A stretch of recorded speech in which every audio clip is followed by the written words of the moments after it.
একটি ছেলে একটি মেয়েকে টিউশনি করাতো। মেয়েটা খুব সুন্দর, তাদের ফ্যামিলিতে আর কেউ নাই। বাবা রোড অ্যাক্সিডেন্টে মারা গেছে, শুধু মা আর মেয়েটি আছে।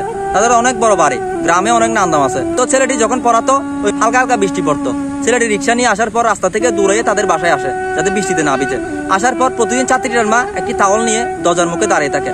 দাঁড়িয়ে থাকার কারণ ছেলেটির মাথার একটু মুছে দিবে, কারণ বৃষ্টি পড়ছে, মাথা ভিজছে, যার কারণে মাথাটা মুছে দেওয়ার জন্য মেয়েটির মা একটি টাওয়াল নিয়ে দাঁড়িয়ে থাকে।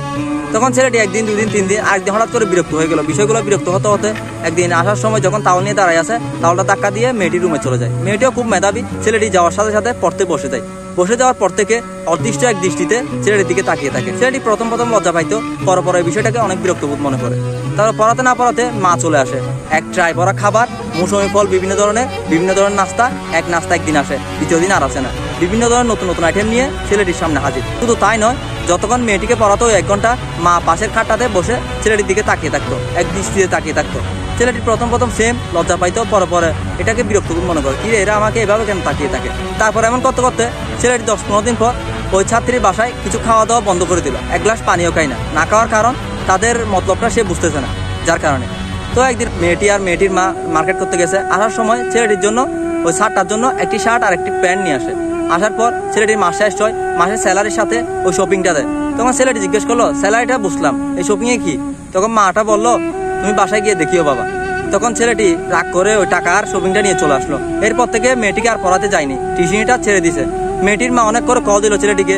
তো কল দিতে দিতে ছেলেটি বিরক্ত হয়ে মেয়েটির মার নাম্বার ব্লক করে দিল। তারপর মেয়েটি অনেক কল দিল। তারপর কিছুদিন পর মেয়েটির নাম্বারও ব্লক করে দিল। তখন তারা খুব চিন্তিত।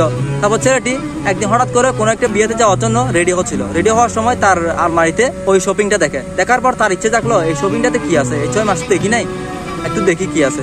শপিংটা করার সাথে সাথে শুরুতে দেখলো একটা লেটারটা পড়ার পর ছেলেটি সব। লেটারটাতে লেখা ছিল, বাবা তুমি কি মনে করো জানি না, তোমার মতো আমার একজন ছেলে ছিল, তোমার মতো আমার মেয়েরও একজন ভাই ছিল, হুবহু তোমার চেহারা। তোমাকে দেখলে মনে হয় আমার ছেলেটা আমার পাশে আছে, যার কারণে তোমার দিকে এভাবে তাকিয়ে থাকি। তুমি হয়তো বিষয়টাকে অনেক খারাপ পাবে না। আসলে ওই দিন রোড অ্যাক্সিডেন্টে তার বাবার সাথে তার ভাইটাও চলে যায়, যার কারণে তার শোকটা এখন আমরা বলতে পারিনি, তাই তোমার দিকে এভাবে তাকিয়ে থাকি। তখন ছেলেটি জ্বর করে চোখ দিয়ে পানি চলে আসলো, কিরে কি করলাম আমি। তারপর ছেলেটি এরপর দিন মেয়েটির বাসায় গেল।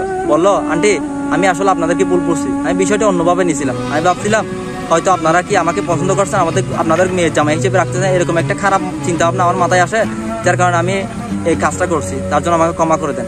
আপনাদের বিষয়টা আমি বুঝছি, আমি কালকে থেকে মেয়েটিকে পড়াবো। তো গল্পটি থেকে আপনারা কি বুঝলেন? কোনো বিষয় না জেনে, না বুঝে, না শুনে কোনো সিদ্ধান্ত নেবেন না। আপনার ভুল সিদ্ধান্ত হয়তো কাউকে কষ্ট দিবে, নয়তো আপনাকে বিপদে ফেলবে।